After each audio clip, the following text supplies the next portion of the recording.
Madame, monsieur, bonjour et merci de nous renouveler votre fidélité. Vous êtes dans votre émission Info 7 qui reçoit aujourd'hui pour vous monsieur Donatien Diglé, chef programme Radio Azeke FM. Et bonjour et merci d'être venu. Bonjour Eric Guédéron. Radio Azeke, l'une des radios les plus écoutées de Parakou et environ. Merci. Et puis monsieur Hébert Rouimbo, journaliste et éditorialiste aussi. Bonjour. Bonjour. Et puis dans le débat en termes de sujet, contre toute attente, l'UDBN de Claudine Prudencio s'engage seul dans la bataille des législatives de 2019. Cela reste l'une des fortes décisions issues du dernier congrès du parti. L'autre décision est sur la dénomination du parti Union démocratique.Bénin Nouveau. Telle est la nouvelle dénomination de la formation politique de la présidente de la commission de l'éducation, de la culture et des affaires sociales de l'Assemblée nationale, Claudine Prudencio. Les militants de l'UDBN savent désormais à quoi s'en tenir après avoir exprimé leur désaccord à une supposée adhésion de leur parti à l'un des blocs de la mouvance. Les militants, en commun accord avec les cadres du parti, ont décidé de faire cavalier seul. Quels sont les dessous d'une telle décision, les implications politiques et est-ce que l'UDBN peut tenir, bien entendu, sur le champ de la bataille? Nous allons poser donc ces questions à nos invités. Et toujours parlant des législatives, le septentrion est devenu la grande attraction des acteurs politiques. Déjà ce week-end, on note une série d'activités. L'adhésion de Durbaka, de Gbadamassi, et le mouvement RDI Enfoné du ministre Adambi et Force Espoir de Charles Tokor, le maire. Et puis le congrès ABT, l'Alliance.Bénin triomphant du côté de Parakou et la rentrée politique de Malik Gomina à Djougou. Alors tout ça pour soutenir le chef de l'État. Peut-on conclure désormais que le chef de l'État détient le Nord? On va aussi poser cette question à nos invités. Et puis, en face d'une mouvance aussi active, que faire l'opposition? Quel est l'avenir de l'opposition quand on sait que les principaux leaders sont à l'extérieur du pays et d'autres mêlés dans des dossiers de mauvaise gestion et attendus, bien entendu, à la haute cour de justice? Madame, monsieur, voilà donc les sujets qui seront débattus. Nous allons retrouver Chimène Kalougon qui va nous faire le point de l'actualité de la semaine. Mesdames et messieurs, bonjour et bienvenue sur Info 7 sur TVC Bénin. L'actualité politique béninoise n'est pas restée au point mort cette semaine. La construction des blocs est restée au cœur des discussions. Clarification du paysage politique, l'UDBN aux commandes d'un grand bloc politique affiche le quotidien Actu Express. Selon le journal, l'UDBN a fait une option démocratique et consensuelle pour préserver l'avenir des jeunes et des femmes. Les quotidiens Le Choix, Défi Info et Le Pays Émergent relaient aussi l'information. 4e congrès du parti de l'honorable Claudine Prudencio, l'UDBN refuse toute fusion pour les législatives de 2019, mais se réclame de la mouvance. Dans les colonnes du quotidien Émergence Info, on peut lire que la présidente du parti réaffirme son total soutien aux réformes du chef de l'État, même si elle a décidé d'aller aux élections sous la bannière de son parti. Pour le Béninois libéré, l'UDBN va aux élections seule et très solide. Pour le coopérant, Claudine Prudencio est en plein dans la réforme du système partisan. Mais cette décision de l'UDBN de faire cavalier seul amène le Bénin intelligent à se demander si l'UDBN serait le 3e bloc derrière Patrice Talon. Une interrogation à laquelle va répondre le potentiel qui nous informe que Talon ne veut pas d'un 3e bloc. Toujours d'après le journal, je cite, « Tout parti politique de la mouvance qui sort des 2 blocs trahirait la vision. » En somme, Dynamisme Info salue l'audace de l'UDBN et déclare que l'UDBN fait une option osée et ambitieuse. Si l'UDBN est désormais fixé, le PRD de Rungweji consulte sa base pour être fixé sur la fusion ou non du parti dans l'un des blocs. Et Bénin intelligent qui s'interroge, le PRD serait-il prêt pour la fusion? D'un sujet à un autre, législative 2019 au Bénin, les 2 blocs de la majorité s'activent sur le terrain, c'est le matin qui nous informe. Le même journal estime, je cite, « Malgré l'activisme de l'opposition pour saboter ses actions, Talon est toujours populaire. » Pendant ce temps, Azanaï veut défier seul Talon et son armée, selon le Béninois libéré. Dabarou s'intéresse à l'opposition, plongée dans un silence. Le journal se demande à quand le réveil de l'opposition. On peut également lire dans les colonnes du journal que les législatives prochaines fermeront certainement les portes aux uns et l'ouvriront aux autres. Dans le reste de l'actualité, l'affaire Ebomaf, bientôt devant la criette. En tout cas, c'est le Béninois libéré qui relaie l'information. Selon la une du journal, 2021 serait fini pour Zinsou et l'ancien chef d'État Boniaï aurait des ennuis. Pour la sécurité de leurs populations respectives, le progrès nous informe que les chefs d'état-major des armées de 4 pays anticipent sur la menace.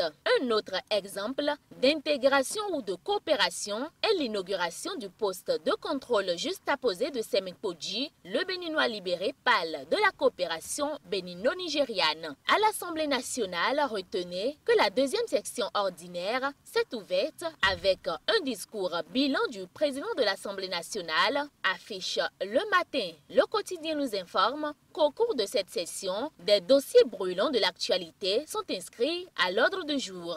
Et c'est tout pour la revue de ce jour. Merci de nous avoir suivis et à dimanche prochain.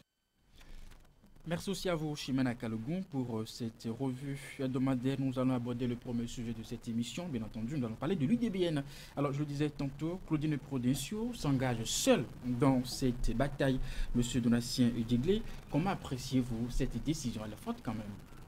Oui, il faut avouer que dans le contexte politique béninois, vous aurez compris. C'est audacieux de sortir pour tenir une telle position.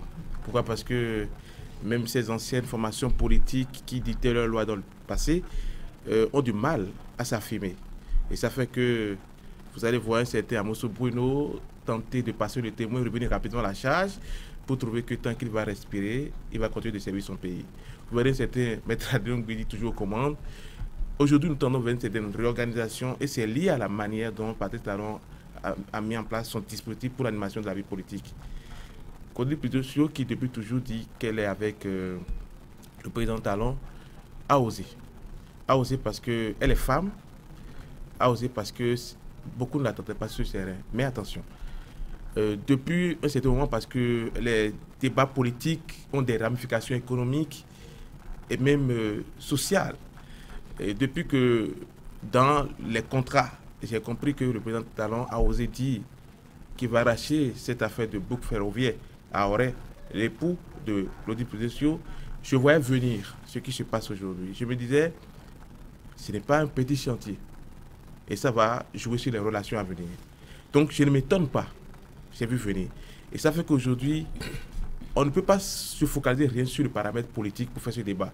Il faut noter qu'il y a des malaises liés à cette décision du président Patrice Talon. Et peut-être que dans la suite de l'émission, nous aurons le temps de montrer ce qui pourrait se passer à l'avenir. Mais aujourd'hui, on se demande quelle est la portée de cette décision. Parce qu'il faut avouer que Claudine Prudencio a des assises dans la partie méridionale, mais on ne la sent pas dans les autres parties du pays. Est-ce qu'avec ces handicaps, elle peut s'assurer les 10% pour continuer la compétition? Est-ce qu'elle n'est pas en train de creuser sa propre tombe politique?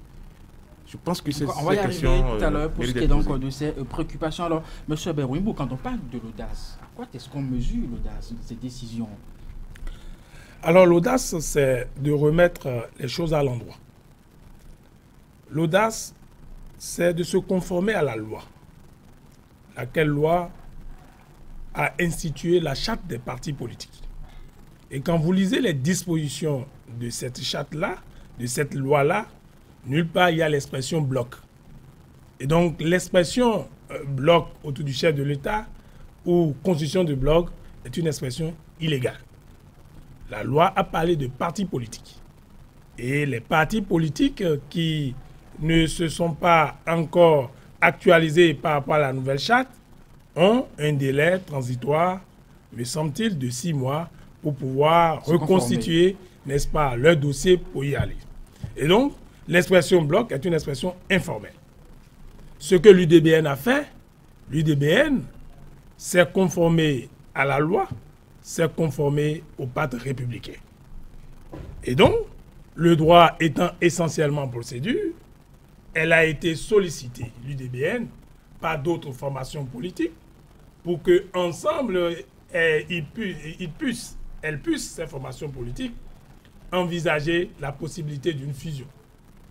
Elle a estimé que conformément à ces dispositions statutaires et réglementaires, elle devrait aller à un congrès, constituer les organes dirigeants du parti, et le congrès a décidé, vous avez suivi, le discours d'ouverture, le discours de clôture, les motions qui ont été lues, n'est-ce pas, au niveau de ce congrès-là, au sein de ce congrès-là, et le parti a en toute connaissance de cause, en fonction de son rayonnement et en fonction du fichier dont nous n'avions pas accès, de ses militants et de ses organes, décidé, ce congrès, de se conformer à la loi. Car il s'agit de se conformer à la loi. La loi a demandé que pour aller aux élections législatives, qu'il n'y aura pas d'alliance et que ce sera un parti qui doit aller. Eh bien, c'est ce que l'UDBN a fait. Donc, je ne vois pas en quoi l'UDBN a péché. Je ne vois pas en quoi l'UDBN s'est opposé, n'est-ce pas, aux directives statutaires et réglementaires de son parti. Et donc, j'en conclus que ce qui s'est passé le week-end dernier était la manifestation de ce que nous avons une démocratie qui se vivifie, qui s'anime avec des hommes et des femmes. On peut conjecturer, on peut imaginer même l'apocalypse pour ce parti politique, mais nous ne sommes pas Dieu, nous ne pouvons pas aller dans l'avenir, mais nous pouvons avoir quelques statistiques. La loi dit que, encore que le code électoral, tellement confus à interprétation pour l'attribution des sièges, on dit qu'il faut avoir 10%. Mais attendons d'avoir les 10%, puisque les blocs, j'utilise l'expression informelle, les partis qui vont se constituer autour du pôle présidentiel, 2 partis, je ne les appelle pas blocs, j'appelle ça partis, 2 partis présidentiels veulent aller aux élections, et pour aller aux élections, il faut 83 titulaires et 83 suppléants. Donc nous aurons 83 fois 2, nous sommes dans 166, et vous imaginez que la foule, je dis bien la foule, et je pèse mes mots, la foule, qui se rue vers les 2 partis présidentiels, eh bien, cette foule dépasse les 163. Et donc, 166, donc je pense qu'il y a forcément ceux qui veulent animer la vie politique. Donc, vous confirmez qu'aujourd'hui, la décision, c'est un peu comme un 3e bloc? Non, il s'agit d'un parti. Okay. L'expression bloc me gêne, moi. Il s'agit d'un parti qui se réclame de la majorité présidentielle. Alors, monsieur Donatien Digli, la décision elle est tombée, elle est connue, mais aujourd'hui, est-ce que derrière cette décision, est-ce qu'il n'y a pas une stratégie politique à l'interne même des partis qui soutiennent le chef de l'État? La question posée ne manque pas de pertinence, mais me plaît de rebondir sur un aspect de l'intervention de mon cher ami Hébert, qui estime que c'est par respect des thèses et consorts. Non, attention, ne semons pas la confusion dans la tête des populations. Nous devons être en mesure d'interpréter cette loi sur la réforme du système partisan. Parce que avant la conférence nationale, il y avait un système de parti unique. Et nous avons évolué vers le multipartisme intégral. Et on a constaté qu'il y avait de la plaisanterie sur le terrain. Des gens, c'était des clubs d'amis et consorts. C'est vous qui semez maintenant la confusion. Non, j'évolue. On va laisser M. Donatien finir, vous aurez le temps de réagir. D'accord. Donc, on est allé et on a constaté que, d'abord, les formations politiques, les partis politiques étaient l'apanage des individus.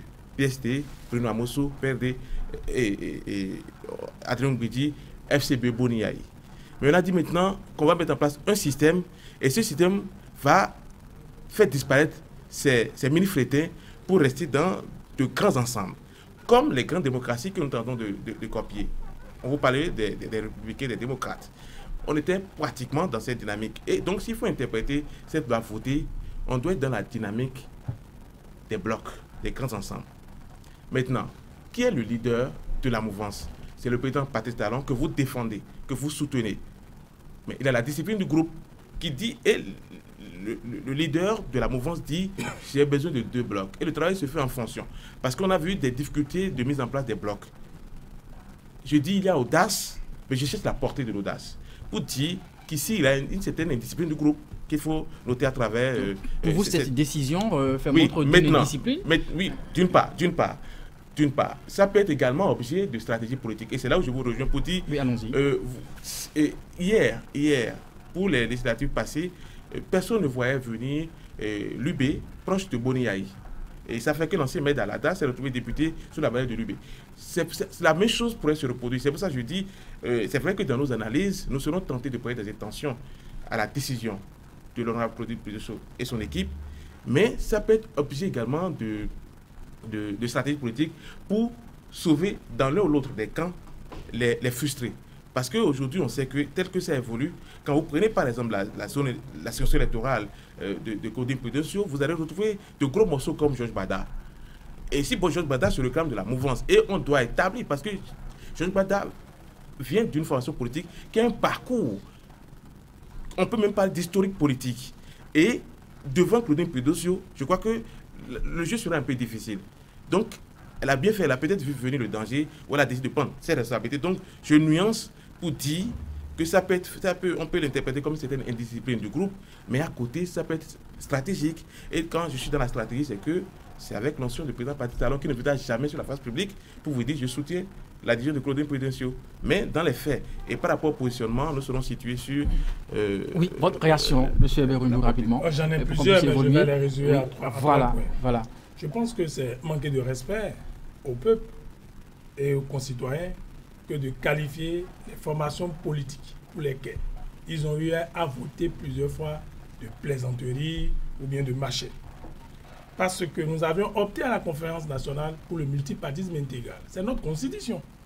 On ne peut pas opérer, on ne peut pas faire des réformes qui soient contraires à la constitution. La preuve, c'est que nous avons un juge constitutionnel qui a déclaré le cadrage en ce qui concerne la charte des partis politiques conforme à la constitution. Et donc, tout ce que nous voulons dire, nous devons faire référence à la constitution. Et que les individus peuvent librement se rassembler pour créer un parti politique. Deuxième réaction, non. Même aux États-Unis et dans tous les pays. National. Non, mais justement parce que l'expression chaque citoyen compte. Le point de vue de chaque citoyen compte. Et que si vous allez aux élections, mais c'est la sélection naturelle. Finalement, c'est pourquoi on a parlé de la majorité. Et ce n'est pas parce qu'il y a de majorité qu'il ne doit pas avoir de minorité. Tous ceux qui ont une pensée pour le pays, une façon de concevoir, on doit la parole, ils doivent exister. Or, tel n'est pas le cas, si je comprends bien mon ami Donancier, et que si j'ai un point de vue qui ne peut pas être dans le bloc, donc je ne dois pas exister, je dois exister. Et c'est le peuple qui est le dernier arbitre. On a parlé d'indiscipline tout à l'heure. Non, mais l'indiscipline, c'est par rapport à quoi? L'UDBN est un parti politique représenté à l'Assemblée nationale. L'UDBN est un parti qui a des élus locaux, des conseillers communaux. L'UDBN fait partie de la majorité parlementaire qui prend une décision au niveau du Parlement et qui soutient les décisions relatives au gouvernement. Où se trouve donc l'indiscipline? Est-ce que l'indiscipline, c'est ne pas se conformer à la loi? Est-ce que l'indiscipline, c'est de violer violemment les dispositions statutaires et réglementaires de son parti? Et je vais vous dire que l'UDBN a été l'intercelle d'où jaillit désormais la lumière, puisque après l'UDBN, les partis, notamment le plus grand pour qui nous avons du respect, le PRD, ira en congrès pour entériner ou bien pour soumettre la question de la fusion dans un autre parti politique. Parce que pas dans un bloc, dans un parti politique. Et c'est cela que l'UDBN a fait. L'UDBN a indiqué le chemin. L'UDBN a indiqué la voie. Et c'est ce que je constate, que désormais, que les partis, il n'y a pas, j'ai entendu qu'il y a troisième voie ou bien il n'y a pas bloc. Tout parti, librement, peut décider de se mettre en marge de la vision du président de la République. Et la vision du président de la République, tous les partis vont prendre de... Et il n'y a pas d'autre vision que ça. L'autre vision, c'est le programme national du gouvernement, Et un parti soutient le programme La national du majorité des gouvernement. partis vont prendre cette décision. Alors, lorsqu'on écoute qu'en sera-t-il pour la vision du chef de l'État finalement? Non, lorsqu'on écoute Hébert dans sa démonstration, c'est-à-dire il laisse une porte ouverte à l'anarchie qu'on tentait de corriger à travers cette loi sur la réforme du système partisan. Mais c'est quoi l'anarchie? Parce que, attendons, on a constaté, parce que dans ce pays, Oui. les gens ont tenté de nous diriger, ils sont allés déposer leur dossier à pied. Ça a été finalement complètement ridicule. C'est pour ça que je Mais volontaire. pourquoi sur un jet privé on devrait déposer non, pas forcément un jet, pas forcément un jet. Mais qu'est-ce que la loi dit? Et Non, puis, vous il y a êtes pas non plus- non, vous dites en dehors de la loi. On va laisser. Nous sommes en train de faire de nouvelles options pour que cette fonction, même la volonté d'accéder à cette fonction, devienne un truc trop sérieux. Et nous avons constaté que pendant 28 ans, où les élections qui sont passées pendant 28 ans, n'ont pas révélé une démocratie solide. Et ces députés, dont l'honorable Claudine Prudencio, sont allés voter pour la réforme du système partisan. Pour dire, désormais, on change d'option, ce n'est plus un truc d'individus seuls à la tête de la formation politique. Il faut des gens... Un truc d'ensemble. Donc, je me surprends de la démonstration de Hébert qui soutient Bordicus parce que demain, ce qui pourrait se passer, si je reste dans son schéma, le PRDP aller en congrès et à l'issue de son congrès décider, par exemple, d'aller seul aux élections. En quoi c'est contraire à la loi? Non, en fait, ce n'est pas contraire à la loi, mais nous ne sommes plus dans le schéma des grands regroupements. Et or l'objectif de cette loi est de mettre en place des blocs, des grandes formations politiques. La sélection doit être naturelle. Non, mais le peuple non, j'ai voulu. Oui, il y a un aspect, très rapidement, sur le rayonnement de l'UDBN. L'UDBN est lié comment au Parlement? Sur la base de FCBE. Vous êtes d'accord avec moi? Oui. En 2016, vous n'avez été encore au pouvoir. C'est à la présidentielle que tout est parti où elle allait soutenir à Diavon. Et tout a changé. C'était une alliance. C'était une alliance. FCB était une alliance de partis politiques et de mouvements. Aujourd'hui, l'UDBN est un parti. Quand vous dites représenter à l'Assemblée, tout ça. Il y a eu un président qui est parti en temps. Parce que lorsque vous venez par exemple dans le Septentrion, vous ne verrez pas un seul conseiller municipal UDBN. Donc ça veut dire que l'UDBN sort maintenant pour une nouvelle expérience. C'est différent. Tous ceux qui ont tenté cette expérience, on a vu les résultats. Même Candide, que tout le monde, dont on parle aujourd'hui, il attendait seul. C'était une inquiétude à l'UDBN de pouvoir véritablement... Non, en fait, c'est vrai. Il a dit nous ne sommes pas Dieu. Il use aujourd'hui, puisque l'audace s'est exprimée, qu'elle mette en place de nouvelles stratégies de communication politique, de savoir qu'elle va à un truc national pour revoir sa stratégie. Parce qu'elle n'a pas commis péché en osant. Mais je dis, l'idée de la loi a été trahie par l'honorable Claudine Prudencio. Non, mais comment l'idée de la loi? La loi n'a pas dit... C'est lieu de faire aujourd'hui pour l'UDBN. Non. S'imposer véritablement. Non, pour s'imposer, c'est un parti.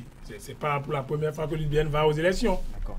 Et que au Congrès, vous avez entendu les adhésions qu'il a eues de personnalités politiques et de mouvements. C'est discutable. Hein? Non, c'est pas discutable. On a vu, on connaît les adhésions. On va laisser M. Hébert. Vous venez de me dire tout à l'heure que la question, elle est plutôt relative aux 10%. Et que pour les 10%, vous savez que c'est une question d'intégrale, donc c'est de l'addition, et que tout individu qui s'ajoute, même s'il vient avec 200 ou 300 personnes, ça s'ajoute. La réalité des grands électeurs. Non, la réalité des grands électeurs, elle n'est pas consubstantielle au bloc dont vous parlez. Et tous les partis politiques représentés à l'Assemblée nationale n'ont pas de conseillers sur tout l'étendue du territoire national. Vous êtes d'accord avec nous? C'est ça qu'on veut corriger. Non, mais vous n'avez pas à corriger. Vous n'avez pas à corriger là où la Constitution a interdit votre correction. Quels sont les atouts dont dispose l'UDBN véritablement pour pouvoir exister à l'échelle nationale? Les atouts. Mais il a un député à l'Assemblée nationale, c'est déjà un atout. Il y a des conseillers, il y a des organes du parti. Un parti s'anime, un parti a des cellules. Il s'agit de faire quoi? Il s'agit de convaincre. Et personne ne peut, à l'heure où nous parlons, dire que je détiens déjà le miracle ou bien la clé magique pour aller convaincre le dernier citoyen en âge de voter, n'est-ce pas, de l'île aux oiseaux. C'est un travail patient, méthodique et efficace qui incombe à tous les partis politiques depuis que la charte est née. Si un parti se conforme à la loi qui est votée, eh bien, ce parti disposera sans doute d'organes pour pouvoir animer la vie politique au niveau local, au niveau régional et au niveau national. Donc, il s'agit de convaincre, il s'agit de parler. Mais comment voyez-vous l'UDBN dans cette tâche-là? Alors, je vois l'UDBN dans cet âge sur 3 plans. Premièrement, sur le plan, n'est-ce pas, de son organisation interne, sur le plan de sa communication et du message. Et Donatien parlait tout à l'heure, n'est-ce pas, de communication, mais oui, le message. Il faudrait que l'UDBN soit en phase avec les aspirations profondes exprimées à son congrès. J'ai couvert les événements de ce congrès-là. Et j'ai vu la salle, vous savez, que pour un congrès, il y a des aspects psychologiques et des aspects sociologiques, n'est-ce pas, qui entourent et encadrent le discours. L'UDBN doit rester en phase avec les aspirations profondes de sa base. Et enfin, l'UDBN doit rester ouverte, n'est-ce pas, à tous les mouvements, à toutes les forces politiques qui voudraient bien l'accompagner ou bien qui s'identifient à sa vision. Et je suis convaincu que dans les jours et semaines à venir, l'UDBN fera en sorte que la vision portée par son parti et qui se trouve dans ses statuts soit partagée par le plus grand nombre. Alors, c'est vrai que cette décision n'est pas totalement digérée. Est-ce que dans le camp de la mouvance, l'UDBN peut rencontrer des difficultés, des attaques? Non, d'abord, il me plaît de revenir sur la question des atouts. Parce qu'il y a une affaire de caution qui n'est pas un jeu d'enfant désormais. L'UDBN a ces atouts-là parce qu'on sait que quand vous la voyez parler, c'est avec beaucoup d'assurance. Alors que ça va les deux partis présidentiels, ils comptent sur quoi? Non, écoutez, je dis c'est un atout. Parce que, en tout cas, quand on entend parler, c'est pas ce qui va manquer. C'est un atout. Parce que pour couvrir le territoire national, il faut avoir les moyens d'aller au tréfonds du Bénin. Si vous restez dans les limites de Calavi et vous pensez faire une compétition nationale, vous allez passer à côté. Les 10% vont vous échapper. Donc l'atout là existe. Il va falloir identifier maintenant des hommes sûrs par localité qui maîtrisent des questions d'enjeux politiques. Il ne faudrait pas prendre des profanes. Et je rejoins, j'aurais souhaité le contredire, mais je le rejoins parce qu'il faut tabler également sur la question du message. Du message. Parce que, vous savez, le président de la République, qui est le leader de la mouvance, à maintes reprises a avoué qu'il est le président le plus impopulaire. C'est un handicap. Donc il faut travailler avec cette tendance-là. Donc lorsque vous voulez défendre quelqu'un qui avoue qu'il est impopulaire, vous devez travailler doublement. Et tenter non seulement de corriger son image, mais de faire comprendre également. Donc je pense pour ma part que nous avons encore environ 5-6 mois devant nous. Il faut que l'UDBN se jette à l'eau. Rien n'est encore perdu d'avance. Mais je pense qu'elle fera plus d'efforts si elle était tapée quelque part dans l'un des blocs en présence. On verra. Vous dites si elle n'aura pas de difficulté sur le terrain. D'abord, ce que j'appelle l'indiscipline. Si ça se constatait au niveau des deux blocs, oui. Tout compte fait, les différentes sorties ou les différentes réactions feront obligé de commentaires, d'analyses et d'attaques. Et là, ce serait compliqué pour elle. Et je dis, parce que vous voyez la puissance. J'ai écouté Sébastien Adjavon lors d'une interview dit « Je ne suis pas un homme ordinaire ». Et plus tard, quelque part, il a dit encore « J'étais là, ils sont venus, depuis Boniaï, je suis là, ils vont partir ». Il est où aujourd'hui? Et vous savez que Claudine Pulidot, ce qu'on le veuille ou pas, on ne peut pas parler d'elle et écarter son époux à Auray. J'ai peur pour la suite des événements. Ça peut être fatal pour la vie économique de son époux.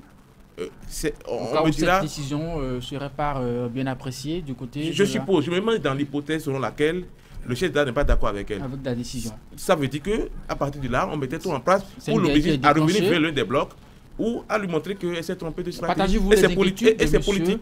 Donatien Ndiégué? Non, je pense que Donatien Ndiégué ne fait que transcrire... Ce sont des hypothèses. Ce sont des hypothèses. Non, il ne fait que un certain climat. Une certaine façon de faire depuis peu. La terreur.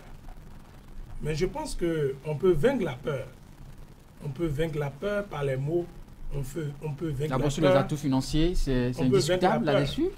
Les atouts financiers dont dispose l'UDBN. Non, il table sur la capacité financière de notre compatriote. D'accord. Samuel Dossou. Évoluons à présent. On dit qu'on peut y aller. Il doit être un grand contributeur. Il doit être membre du parti. Je suppose qu'il mettra sa contribution. Et les autres aussi, qui sont membres du parti, mettront aussi. Vous savez par exemple que nous avons observer l'adhésion, n'est-ce pas, de plusieurs personnalités de ce congrès et qui pourront contribuer. Alors, venons-en aux inquiétudes. Alors, pour les inquiétudes, non, je crois que tout le monde est inquiet. Que même les deux partis présidentiels, qui apparemment n'ont pas de soucis financiers pour pouvoir aller aux élections, ils sont aussi inquiets. Ils sont inquiets parce que il ne s'agit pas seulement d'aller déposer des dossiers et de se présenter sur les listes. Il s'agit de convaincre. Il s'agit de convaincre les électeurs et d'obtenir le suffrage requis pour se représenter, n'est-ce pas, à l'hémicycle. Donc cette inquiétude, elle est partagée partout. Quand on va à un examen, quand on va même à une élection, même le candidat le plus sûr, s'il est sage, il est un peu discret et il se pose aussi des questions.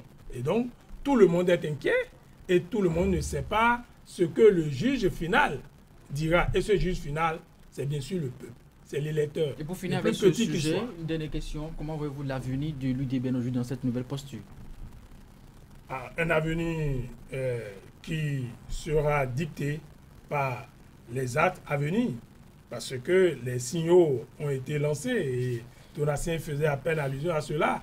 Si vous avez consulté un peu la presse, vous allez constater que déjà la posture de l'UDBN fait l'objet de beaucoup de discussions.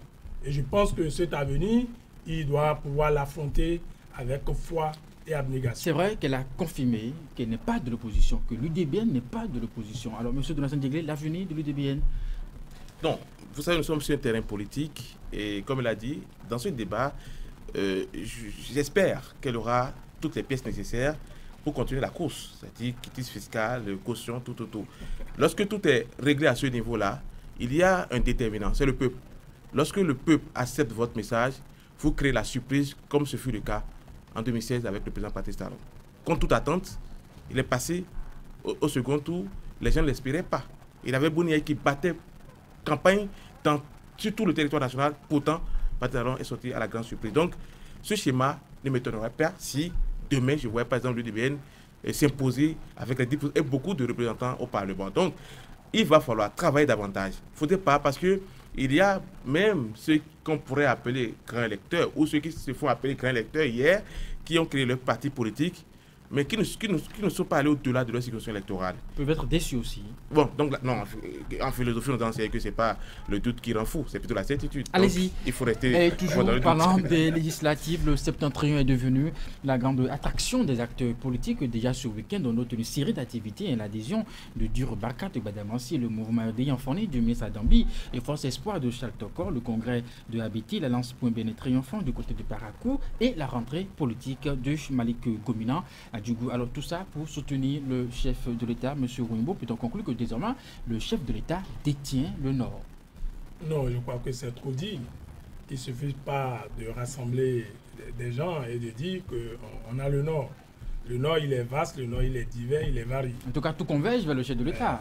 Oui, bon, ce week-end, ce sont les deux partis présidentiels qui sont en train de battre les macadam, n'est-ce pas, au Nord.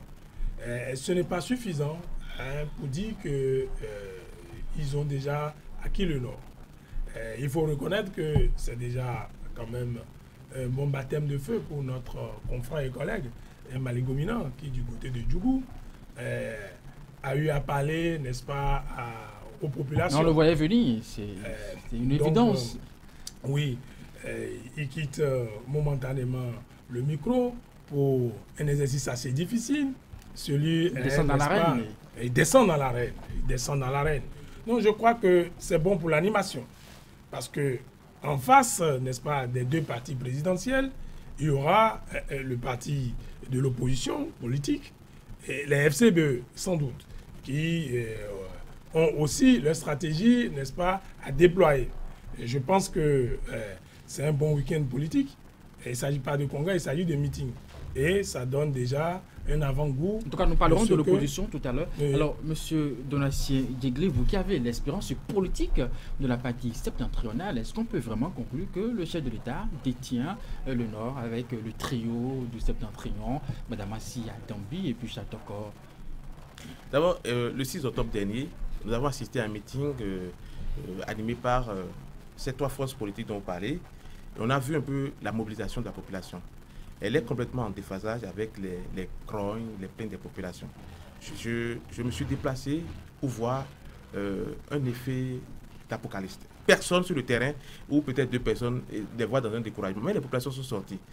L'autre chose, les noms dont vous citez, si vous restez dans le cadre de Parakou, il y a 3 maires en présence. Et quand on parle de 3 maires, c'est une question de popularité qu'il ne faut pas négliger. Et donc moi je pense que hier, on reprochait à la mouvance présidentielle son inertie par rapport à l'animation de la vie politique. Et le 10 février dernier, si j'ai encore bonne mémoire, lors du congrès des FCBE, on a vu également la foule. Si la mouvance se taisait sur cette sortie médiatique, c'est qu'elle va se voir surprendre. Donc, le 6 octobre dernier, on a vu la démonstration des forces. C'était la réponse. C'était la réponse. Au congrès de FCBE. C'était la réponse, sauf que j'évite de faire une comparaison. Je vais espérer, à partir de là, lors d'un meeting, pour faire la comparaison. Mais je dis, la mouvance est sortie, on a vu la mobilisation. On a vu le chef de l'État s'est craqué et puis bon. Non, j'allais en venir. Lorsqu'on va à Djougou, par exemple, je suis allé passer une semaine à Djougou, j'ai tenté d'écouter les gens. Mali Gomina fait un travail de fourmi. Et lorsqu'on prend Abekté, qui sera en congrès dimanche à Parakou, qui est en congrès d'ailleurs, qui est en congrès. Lorsqu'on prend Abekté est sorti premier lors du premier tour de la présidentielle passée à Parakou. Ça veut dire qu'il a sa popularité. Même si, après, on a noté quelques frustrations liées à il n'est pas ci, il n'est pas ça. Donc, quand on met tous ces atouts-là ensemble, on peut noter l'occupation dynamique du terrain. Parce que, paradoxalement, l'opposition après février, on ne la sent plus sur le terrain. Et ça fait que, quelqu'un a dit, lorsque vous ne communiquez pas près des intentions, aujourd'hui, on ne voit plus l'opposition dans une communication affichée. Et je me demande... Comme je le disais, nous allons parler de l'opposition tout à l'heure. Et conclure que Talon à le nord, je suis tenté de dire qu'en matière de popularité, qu'il avouait perdre, le mec est en train de monter progressivement du côté du septentrion. Oui, réaction. Non, bon, j'ai beaucoup souri à l'analyse de mon ami Donatien. Et je vais peut-être lui faire une confidence. Parakou aussi, c'est chez moi. Oui, je sais. Et donc, vous avez aussi votre lecture. Donc, je pense que ce qui s'est passé le 6 octobre, en réalité, n'a pas été un succès éclatant.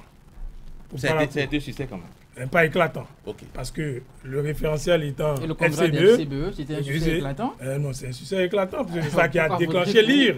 C'est ça qui a déclenché l'IR. Non, je pense que sur ces questions-là, Donatien sait. Je sais qu'il est très mesuré sur certains aspects, puisque vous l'avez vu, l'analyse a été très mesurée. Mais le trio auquel vous faites allusion, à Parakou, on veut bien savoir sur quelle base ils vont convaincre. Moi, je voudrais bien savoir sur quelle base on veut avoir les éléments de langage et les éléments de discours. C'est important. Mais pour Parakou, à travers l'activité de la dernière fois. Non, ils n'ont pas convaincu. Ils n'ont pas convaincu. C'est vrai que je reste le laisser aller jusqu'au bout. Lorsqu'on prend Badamassi, par exemple, c'est beaucoup d'action sociale. C'est beaucoup d'élections. Monsieur Hébert, allez-y. Oui, sous la bannière de... Bon, vous voyez les vidéos qui rappellent quand même les propos passés par rapport à Badamassi. Non, je parle des différentes compétitions. Oui, les différentes compétitions. Oui. L'honorable Rachid Badamassi n'est pas allé sous la coupole du Baduka. C'est toujours avec une alliance, d'Urbaka. C'est toujours sous la bannière d'une alliance. Et la dernière entente, la dernière en date, c'est son FCBE. Mais avant FCBE. Oui, avant FCBE. Mais je dis la dernière. La dernière. Okay. Il est même actuellement, si on appelle son nom, il doit répondre député FCBE. Il est député FCBE. Il n'est pas seul dans le cas, même Claude. Non, il est député. Est-ce que nous savons que nous parlons de Rachid Badamassi et je dis qu'il est député FCBE. À moins que vous disiez, à moins que... Non, en temps, il y a eu l'Union fait la nation. Il y a eu l'Union fait la nation. Sortons des comparaisons. Et puis... On sort des comparaisons utiles pour dire que même les intéressés dans leur langage et dans leurs attitudes, dans leur posture, ils savent qu'ils sont inquiets. Vous avez parlé du côté de Djougou, de l'Alliance ABT qui est en congrès. Oui, les élections ne se ressemblent pas. Les élections législatives sont différentes de l'élection présidentielle. Que les élections communales sont différentes des élections présidentielles et législatives. Et nos populations, qui sont en démocratie depuis près de 28 ans, ne sont pas des populations qui ne savent pas la différence qu'il y a entre ces élections. et que M. Abdoulaye Biotane, qui a été à l'élection présidentielle, figure majeure, n'est-ce pas, pour la dernière présidentielle, ne peut pas verser ses résultats dans l'analyse pour dire que, par exemple, à Parakou, pour la 8e circonscription électorale, il est l'homme à même, n'est-ce pas, de pouvoir traîner les suffrages nécessaires pour avoir les sièges. Nous avons Saka Lafia qui, me semble-t-il, est dans le bloc progressiste. Donc, il y a déjà un challenge à faire, puisque les autres étant dans une dynamique unitaire qui devrait devenir les républicains. Donc, je pense qu'il y aura débat, il y aura un débat à suivre avec beaucoup de passion pour nous, les analystes. Et je pense que de ce point de vue-là, pour le Septentrion, il n'y a pas un match gagné à l'avance pour quelque formation qu'il soit. Tout est dans le discours, tout est dans le langage et tout est dans l'argumentaire de campagne pour ces circonscriptions électorales. On va prendre les réactions donc, justement de M. Donatien Digley. Non, moi je suis d'accord avec Ebel lorsqu'il dit que rien n'est encore gagné d'avance. Mais lorsque on voit trois mains ensemble, lorsqu'on voit le travail, et lorsque vous voulez parler de Malick Gomina, je le connais en tant que confrère journaliste, lorsque vous allez à Djougou, il a fait un travail de fourmi. Et depuis que j'ai commencé par sur l'homme, je n'ai pas encore vu perdre une compétition. Et il sait prendre ses dispositions pour aller en compétition. Il va pour la première fois à une élection. Oui, je ne dis pas non. En dehors de ça, parce qu'il y a la personnalité de l'homme. Si aujourd'hui Abété a accepté de prendre, rester, il sait qu'à Djougou, dans la Donga tout au moins, et lorsque vous faites le tour de la Donga, vous verrez que Malick Gomina existe. Il n'est pas nouveau en réalité. C'est vrai que c'est pour la première fois. Sans connaître l'avenir, je peux jurer en son nom. Et lorsque vous revenez chez nous à Parakou dans la 8e, et maintenant, l'engouement que vous constatez dans le Septentrion n'est pas anodin. En fait, il s'agit d'une zone où l'ancien président de la République est censé être très populaire ou très adulé. Et il faut travailler à émietter un peu ses chances sur le terrain. Donc, c'est pour ça que cette occupation... Mais avec quel argument? Non, avec quel argument? Comment le trio pourra véritablement convaincre sur la base de quelle action, par exemple? Non, je sais, Eric, je ne vous fais pas l'insulte en disant que vous avez fait également Parakou. Absolument. Et lorsque vous revenez à Parakou, vous allez voir la métamorphose. Il y a quand même d'arguments à avancer. Donc, le maire lorsque vous prenez par exemple le ministre de l'eau, au nom du FD Enfani, Eric, lorsque vous revenez à Parakou aujourd'hui, vous allez voir le travail qui se fait sur le terrain. Ce n'est pas caché, c'est tangible. Ils ont d'arguments. Et même l'opposition a également son argument à avancer sur le terrain pour démontrer tout le monde que les autres ne font rien. C'est la démocratie qui s'exprime ainsi. Je sais que M. Hébert Ouimbo n'est pas convaincu. Non, il ne sera pas convaincu, je suis d'accord avec ça. C'est également ça. Je suis convaincu pour le cas de Malick Gomina. D'accord. D'accord. Donc, sur Malick Gomina, je suis convaincu. La dernière fois, vous avez à Parakou, vous avez senti vraiment que quelque chose change? Et à Parakou? Non, je pense que... Appréciez quand même un peu aussi la gestion. Le maire Charles Tokor est dans l'effort. D'accord. Est dans l'effort et nous avons l'obligation de l'accompagner à ce qu'il puisse finir son mandat en beauté avec des résultats. C'est le mot que l'on puisse dire. Et le maire Adambi, c'est un camarade de classe. Oui, il a été maire, il a fait ce qu'il a pu. Je pense que l'handicap majeur, c'est qu'ils sont en face d'un dinosaure, d'un baobab. Et le baobab, c'est Boniaï.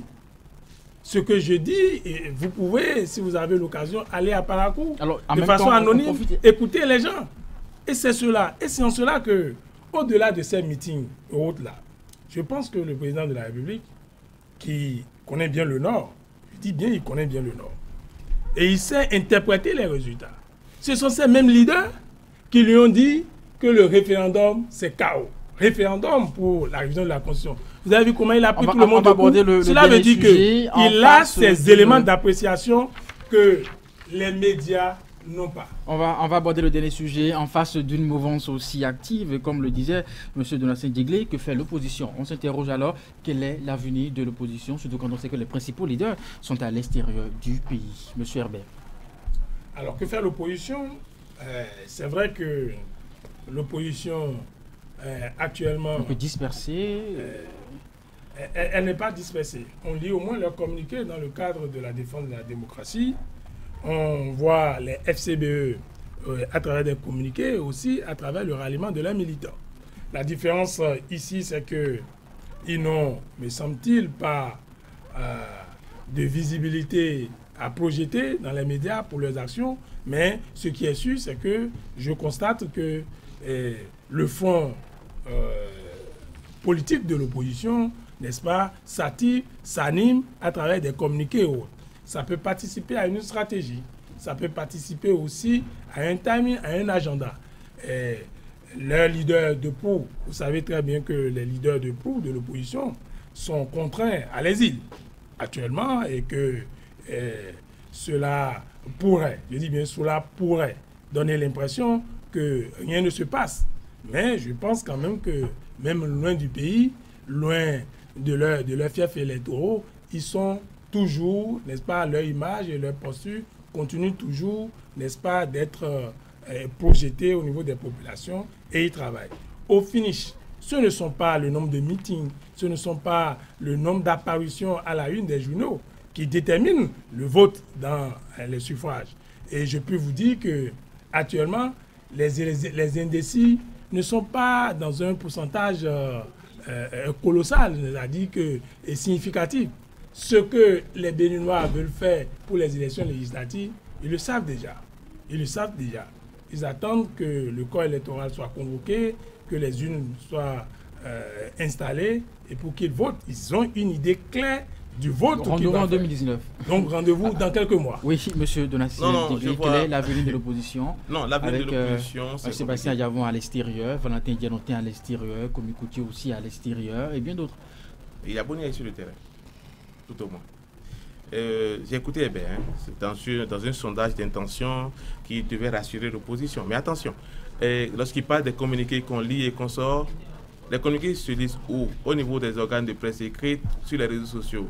Je veux dire à Hébert que maman est une ménagère, elle ne sait ni lire ni écrire. Elle veut voir. Elle veut voir. Elle veut voir. Et c'est ça que j'appelle communication politique. Elle veut voir, par exemple, un certain Dianotin, par exemple, en interview en langue fongbe, sur une chaîne de radio à Parakou, pour comprendre qu'il passe un message. Mais les communiqués dont vous parlez sont des erreurs en stratégie politique qui n'arrangent pas. Il va falloir que les gens puissent se rendre compte qu'ils ont fait l'option politique. Et ça a des risques. Donatien est chef programme de radio à Zéker, donc je pense qu'il est en train de prêcher pour qu'on vienne passer des communiqués chez lui. Non, ces communiqués dont vous parlez ils ne sont même pas présents sur les radios. À ce que je sache, peut-être je ne maîtrise pas ce qui se passe ici, mais chez nous, ces communiqués-là sont absents. Et même lorsque vous prenez Claudine Prudencio, je donne un exemple de la mouvance. Est-ce qu'elle peut me dire qu'elle a pu inviter une seule radio du Septentrion pour venir couvrir son événement? Nous sommes en politique et nous sommes en compétition nationale. Les données ont changé. J'ai voulu pour dire que j'espère que les opposants doivent savoir qu'ils ont pris des risques. Maintenant, sur la question du silence... Ils sont déjà dans les risques. Bon, ils sont dans les risques, mais j'ai l'impression que les gens ont peur. Les gens ne devaient pas avoir peur d'aller au front. Maintenant, le silence... Le front pour vous, c'est où? Parce que... Occuper le terrain. Pour grand nombre de personnes, c'est la haute cour de justice. Occuper le terrain. Accepter même d'aller en prison. Nelson Mandela fait près de 27 ans en prison. Il est sorti un matin. Il est devenu président de la République. C'est ce que vous le conseillez? Je ne veux pas... Ils ont accepté d'aller en politique. Lorsque vous ne voulez pas aller en politique, soit vous êtes pasteur, vous êtes caché quelque part, et vous faites votre jeu, personne ne vient vous embêter. Mais lorsque vous venez, vous déclarez que vous êtes opposant. Vous dites que vous montez la barre. Vous dites que la compétition sera âpre. Vous dites tout ce que vous voulez. En politique, on travaille à vous anéantir pour évoluer. Parce que si on vous laisse faire, si on vous laisse occuper le terrain, vous allez inverser la tendance, vous allez prendre le pouvoir. Non, c'est le cas actuellement. Non, je ne dis pas que c'est le cas. Je suis en politique et je fais une analyse politique. Donc, je suis là-bas de ce qui se passe. Je suis là-bas de ce qui se passe. Je suis président de la République, je travaillerai à briser l'opposition dans mon pays. Quelle que soit la forme de démocratie. Parce que même dans les grandes démocraties de plusieurs siècles, on sent la volonté du chef d'État à contrôler certains instruments. Donc, autrement dit, Nicéphore Soglo et Boni Yayon ont eu tort de ne pas le faire. Est-ce qu'ils ont eu tort de ne pas le faire? Est-ce qu'ils n'ont pas fait en leur manière? Chacun a sa stratégie. Chacun a sa stratégie. Et lorsque vous avez le pouvoir, il faut l'exercer. Lorsque vous ne l'exercez pas, un matin... Nous sommes dans l'exercice du pouvoir. Nous sommes dans l'exercice du pouvoir. Et les gens, parce que ce qui tue, ce qui nous tue, c'est pour ça que je ne m'étonne pas du silence, ce qui nous tue dans l'animation de la vie politique chez nous, nos acteurs politiques parlent trop et finalement, leurs propos les rattrapent. Suivez les archives sur les réseaux sociaux, vous allez comprendre qu'il y a des gens qui se dédient. Or, hier Patrice Talon est resté dans un silence stratégique et il a fait passer son message. Donc aujourd'hui, le silence que j'observe n'est pas forcément bête, ça peut être silence stratégique, mais trop de silence en politique a également ses inconvénients parce que hier, sur RFI, il nous a parlé de canular, et après il a fait des interviews, et après il est rentré au pays, et il a agi. Et aujourd'hui, je constate que, bon, est-ce que les gens veulent utiliser la même méthode? Oui, ainsi. Oui, monsieur Herbert Ouingbo. Non, je pense que il ne faut pas donner flanc, il ne faut pas donner un vernis à ce que Donatien vient de dire, en rappelant que notre référence doit être la loi des lois, c'est-à-dire la Constitution. Et que le président de la République, il est limité dans ses pouvoirs. C'est pourquoi on a créé d'autres institutions de contre-pouvoir. Et que cette conception de la politique, qui n'est pas la mienne, c'est-à-dire l'exercice absolu du pouvoir, et que celui qui détient le pouvoir doit briser ses adversaires, je ne suis pas trop enclin à cautionner cela. Parce que notre pays a une histoire. Et nous autres, nous sommes plus ou moins les enfants de la conférence nationale. Et quand on lit le rapport de la conférence nationale, nous avions refusé ce genre de choses-là. Nous avions refusé l'arbitraire. Car en réalité, exercer le pouvoir dont tu parles, c'est de l'arbitraire. Car en réalité, l'arbitraire, la forme de notre constitution permet au chef d'État d'avoir ce pouvoir absolu sur son peuple. Non, il n'a pas un pouvoir absolu sur notre peuple. Nous aurons d'autres questions. Eric, une seconde. Toutes les fois que le chef de l'État, dans la forme actuelle de notre constitution, sera appelé à dire le président de la Cour constitutionnelle, de la RAC et consorts, il aura cette possibilité-là d'exercer le pouvoir de façon absolue. Merci à vous. Malheureusement. J'étais dans la démocratie depuis 28 ans. Oui, monsieur Hébert, aussi en quelques petites minutes. Allez, Allez, c'est la fin de cette émission. Mesdames, Messieurs, j'étais avec monsieur Donatien Deglé, chef au programme Radio Azeki FM. Merci vraiment d'être venu. Puis, bon retour à vous à Parapo. Et aussi monsieur Herbert Ouingbo, journaliste éditorialiste aussi. Merci vraiment aussi d'être venu. Mesdames, Messieurs, on se retrouve à dimanche prochain pour notre numéro d'Info 7.